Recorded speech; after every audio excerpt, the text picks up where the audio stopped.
Fala galera, aqui é o professor Luiz, estamos iniciando a oitava aula de filosofia para o terceiro ano de ensino médio, né? O tema é característica do discurso filosófico em relação à ciência. O que é importante a gente começar falando, né?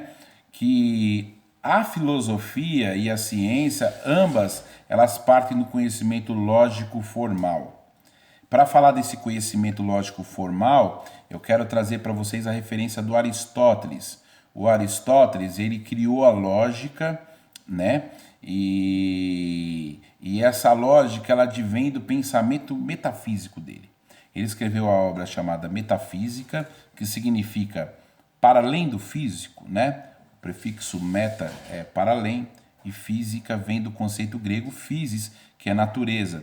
Então, na verdade, o Aristóteles fez uma obra sobre a ciência da natureza e ao mesmo tempo ele queria continuar essa discussão, por isso que ele colocou metafísica. Não é nada além do, né, estudar coisas de outro mundo, não. Para tentar entender como a lógica funciona, é importante a gente retomar algumas ideias do pensamento da metafísica do Platão. Do Platão não, do Aristóteles. Né? Primeiro, que a filosofia, a metafísica do Aristóteles, ela é chamada de filosofia primeira, ou ciência geral. Aquela ideia de que é a base de todas as ciências. Né? Para isso, então é importante a gente entender que a natureza, segundo Aristóteles, ela tem uma forma de se comportar e ao mesmo tempo nós temos uma forma de compreender como a natureza se comporta. E aí, olha que interessante, para entender como a natureza se comporta e como nós compreendemos a natureza, o Aristóteles vai fazer uma análise do estudo do ser. O ser seria a substância, aquilo que está na essência de todas as coisas. E geralmente essa substância ela é associada a uma forma.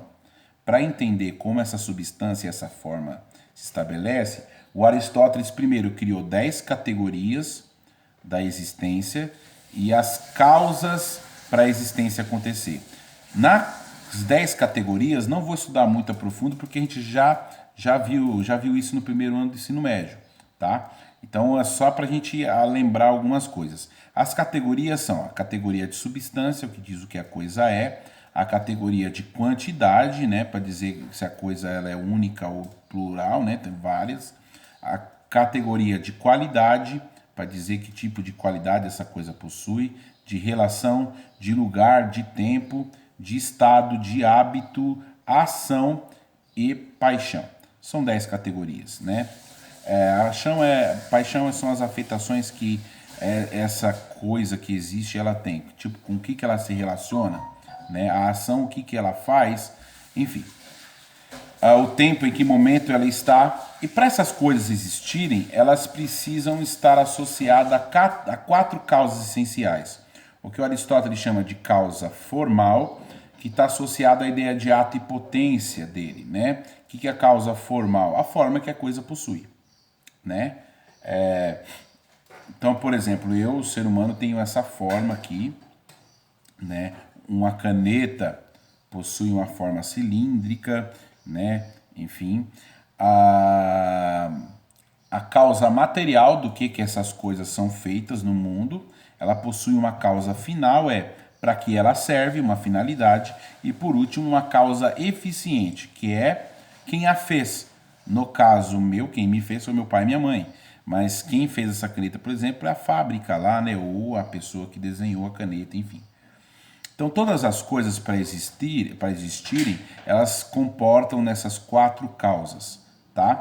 E todas elas vão determinar a substância e a forma que essas coisas possuem.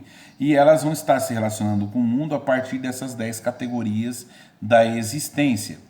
Isso é importante por quê?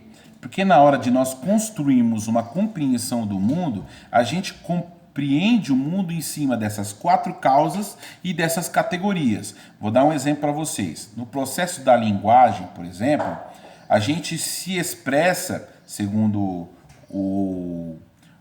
o Aristóteles, a partir das premissas. Quem são as premissas? São as frases que a gente vai elaborar no cotidiano aí, que vão dizer o que a coisa é, enfim. Então, cada coisa, ou cada vez que a gente exprime sobre determinado assunto, A gente impõe dentro desse raciocínio uma ideia de universalidade ou particularidade, uma ideia de afirmação ou negação, e isso tudo vai estar associado dentro dessa premissa, dessa frase, na relação que o sujeito tem com o predicado, né? Como que eu vou dizer isso de certa forma? O sujeito representa o ser que tem a substância, a forma, todas as causas materiais, pelo menos a causa formal e a causa material aí, implícito. Dentro, e esse sujeito, ele não está sozinho no mundo, ele está sempre em relação a alguma coisa. E nós temos o predicado que ele vai atribuir os atributos que esse sujeito, que tem essa substância e essa forma, coloca. Que são, por exemplo, para que serve, a causa eficiente, a matéria do qual é feito, ou no como ele se relaciona com o mundo, né? Dentro das categorias da existência. Então, olha que interessante, quando a gente construi ou emite uma frase para descrever o mundo, a gente, na verdade, está colocando a essência do que aquilo é, a gente, ao mesmo tempo, está atribuindo atributos, ou seja, atribuindo coisas a esse ser, e, ao mesmo tempo, a gente está promovendo uma ação, né? Um processo de ação. O que é essa ação? Ela vai estar associada tanto ao agir como ao tempo, né? Então, na frase em língua portuguesa, o que vai representar essa ação e esse tempo é o verbo que nós utilizamos para indicar se o sujeito está em determinada circunstância, se ele esteve ou estará nessa determinada circunstância. Ao mesmo tempo, ele pode estar agindo, promovendo determinadas atitudes que vão dar sentido a esse atributo desse sujeito, né? Então, quando eu emito uma frase lá, o homem todo homem é peludo, eu estou atribuindo uma ideia universal de homem, eu estou atribuindo a essência desse homem, eu estou atribuindo um atributo para ele, eu estou colocando uma ação no tempo para esse sujeito, né? Uma ação e, ao mesmo tempo, um tempo para ele. Então, olha que interessante, tanto a ciência quanto a filosofia, ela vai atribuir um tipo de pensamento, de raciocínio lógico para entender o universo. Então eu não posso vir aqui e falar coisas desconexas para vocês no discurso filosófico que não faz sentido nenhum. E nem também um cientista pode fazer isso, e nem qualquer área de conhecimento que tenha um pouco de profundidade nesse sentido. Então é importante a gente ter noção de como nós entendemos o mundo, de como nós descrevemos esse mundo, de como esse mundo se comporta, para a gente elaborar de forma racional uma explicação plausível, ou pelo menos uma descrição plausível dessas coisas desse mundo. Então é importante a lógica aristotélica nesse sentido. Ela vem inaugurar uma forma de compreensão para a gente associar premissas e ideias, para a gente daí criar a tal do efeito, ou melhor dizendo, né? No sentido lógico, eu crio premissas e tiro uma conclusão. Então, no fundo, esse sujeito, né, ou esse mundo que se relaciona, né, esse mundo que existe, ele é sempre algo e pode se transformar, se potencializando em outra coisa. Então, para explicar essas transformações e como essas coisas acontecem e como a gente descreve isso no nosso raciocínio, o Aristóteles vai trazer a obra da metafísica para entender um pouco as categorias, as causas, e a partir disso nós vamos entender um pouco como o nosso pensamento funciona. Então, quando você está estudando língua portuguesa, né, quando você está estudando como nós compreendemos a nossa língua e como nós descrevemos o mundo e como a gente consegue conjugar as informações, a gente, no fundo, está, digamos assim, apropriando-se da lógica aristotélica, né? Para isso, a gente precisa estudar bastante, porque é bem difícil, tá?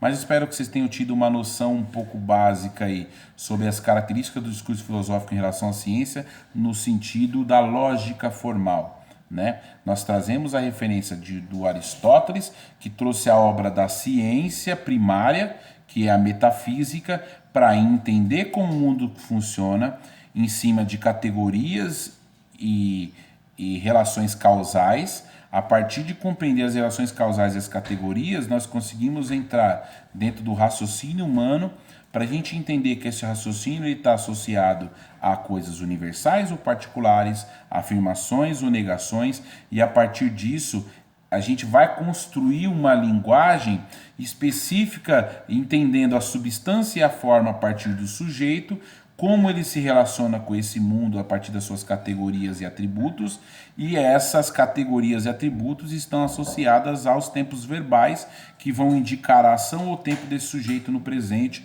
no futuro, no passado, e como essa ação vai determinar o que ele esteja ou não fazendo, qual a finalidade para que ele serve ou que tipo de hábito esse sujeito possui. Então, essas são de forma um pouco simplória e ao mesmo tempo aprofundada as visões que nós temos da lógica aristotélica, da metafísica, para tentar mostrar um pouco da característica do discurso filosófico em relação à ciência no sentido da lógica formal. Espero que vocês tenham curtido essa aula. Vejo vocês no futuro. Até mais.